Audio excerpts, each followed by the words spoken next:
Hello student, good morning. आज हम start करेंगे लेसन नंबर 6 के क्वेश्चन नंबर 12 से। देखिए क्वेश्चन, लोकसभा की शक्तियां एवं कार्यों का वर्णन कीजिए।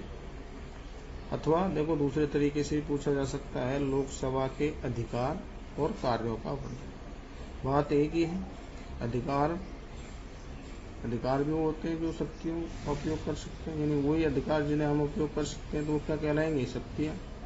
कार्य, शक्तियाँ, अधिकार, तीनों ही शब्दों का अर्थ एक। आगे देखिए, इसका उत्तर देखते हैं। लोकसभा की शक्ति एवं कार्य निम्न है। पहली जो शक्ति है लोकसभा की, विधायी शक्ति। संविधान के अनुसार भारतीय संसद, यानी हमारे भारतीय संविधान के अनुसार हमारी जो भारतीय संसद है, जिसमें लोकसभा, राज्यसभा, राष्ट्रपति शामिल है, संघ सूची, समवर्ती सूची और अवशिष्ट सूची, जो मैंने आपको पिछले वीडियो में बताई थी। 3 मुख्य सूचियां हैं और चौथी अवशिष्ट सूची होती है। इन विषयों और कुछ परिस्थिति में राज्य सूची के विषयों पर, कुछ परिस्थिति मैंने बताया था, जैसे आपातकालीन स्थिति में राज्य सूची, या राज्यसभा कुछ ऐसा राष्ट्रीय विषय का कोई ऐसा विषय है राज्य सूची में जिसे वो अपने यहाँ प्रस्ताव पारित कर दे, उस पर कानून का निर्माण कर सकते। संविधान में साधारण अवित्तीय विधेयक हो, अवित्तीय का मतलब है जो वित्त से संबंधित नहीं है, धन से संबंधित, और संविधान संशोधन, अवित्तीय यानी बिना पैसे से संबंधित जो विधेयक हैं, कानून है, और संविधान में संशोधन विधेयकों के संबंध में यह कहा गया है कि इस प्रकार के विधेयक लोकसभा या राज्यसभा दोनों में से किसी भी सदन में प्रस्तावित किए जा सकते। यानी जो विधेयक पैसे से संबंधित नहीं है, यानी धन विधेयक नहीं है।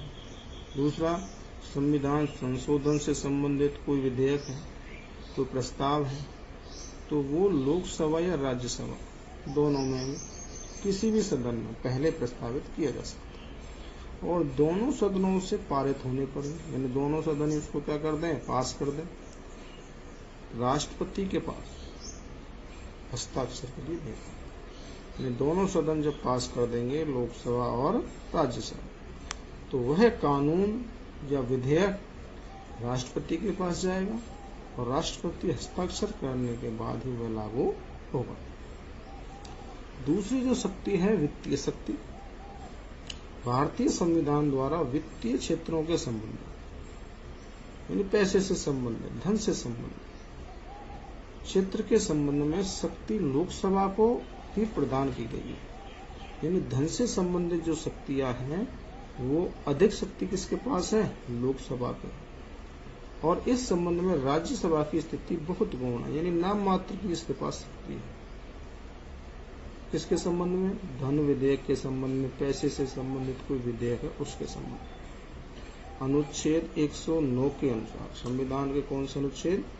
109 के अनुसार धन विधेयक लोकसभा में ही प्रस्तावित किया जा सकता है। संविधान का अनुच्छेद 109 यह कहता है कि जो धन से संबंधित कोई विधेयक है वो कौन से सदन में प्रस्तावित होगा? पहले लोकसभा में किया जा सकता है, राज्यसभा में नहीं किया जा सकता। और लोकसभा से पारित होने के बाद, यानी लोकसभा से पास होने के बाद धन विधेयक कहाँ जाएगा?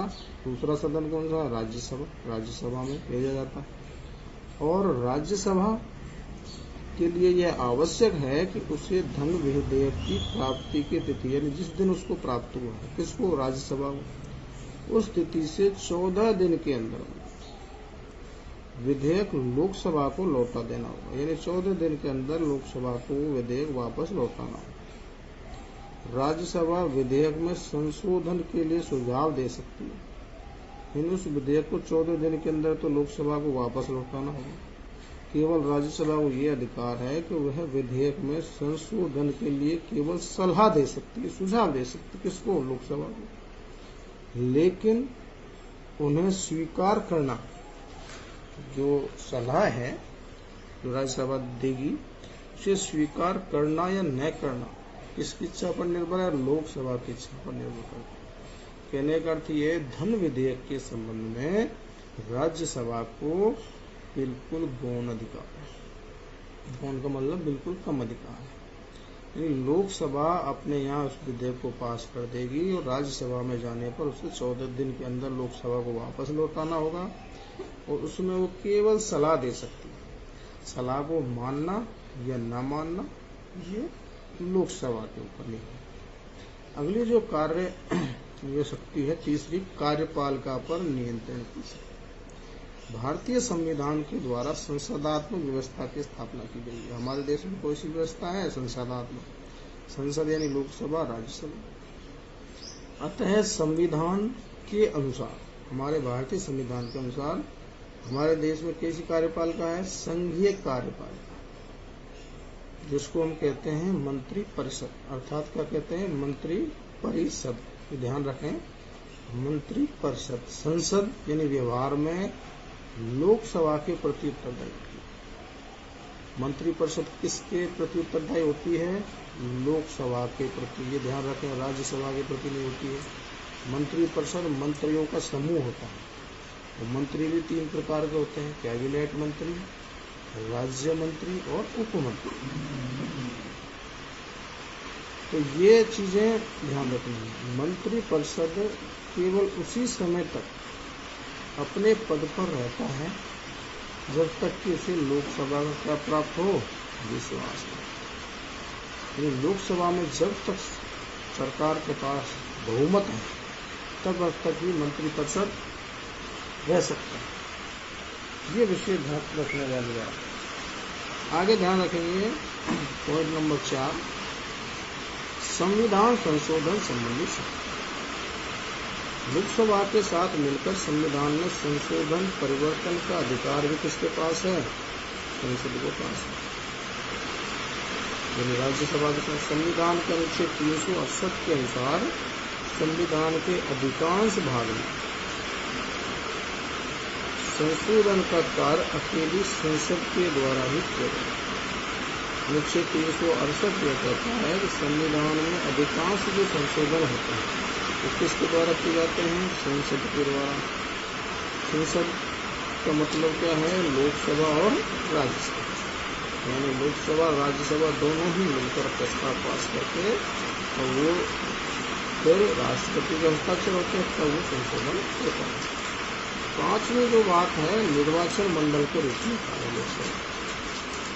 लोकसभा निर्वाचन मंडल के रूप में भी कार्य करती है। चुनावी कार्य अनुच्छेद 54 के अनुसार लोकसभा के निर्वाचित सदस्य राज्यसभा के निर्वाचित सदस्यों तथा राज्य विधानसभाओं के निर्वाचित सदस्यों के साथ मिलकर राष्ट्रपति का निर्वाचन करते हैं।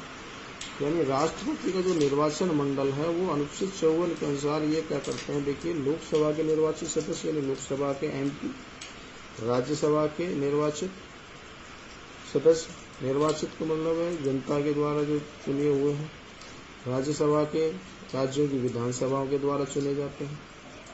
ये ध्यान रखें। एक प्रकार के होते हैं मनोनीत, मैं आपको पहले बता चुका हूँ, जो राष्ट्रपति द्वारा लोकसभा राज्यसभा में किए जाते हैं, परंतु वर्तमान में लोकसभा में वो प्रस्ताव कैंसिल कर दिया गया है, हटा दिया गया है कि जो एंग्लो इंडियन 2 सदस्य चुने जाते थे अब राष्ट्रपति में नहीं चुने। राज्यसभा में अभी भी 12 सदस्य चुने जाते हैं, उनको बोलते हैं मनोनीत सदस्य। अतः हमें ये ध्यान रखना है कि केवल लोकसभा के निर्वाचित सदस्य जो जनता द्वारा चुने गए हैं, राज्यसभा में जो विधानसभाओं से निर्वाचित होकर आए हैं वो सदस्य, और राज्य की विधानसभा यानी हर राज्य से विधानसभा जहाँ है, राज्य केंद्र शासित प्रदेशों में जहाँ भी विधानसभा है वहाँ के विधायक जो निर्वाचित हैं उन सदस्यों के साथ मिलकर ये किसकी वोट डालते हैं? राष्ट्रपति को निर्वाचित करते हैं। ये राष्ट्रपति के लिए वोट पे करते हैं। ये विषय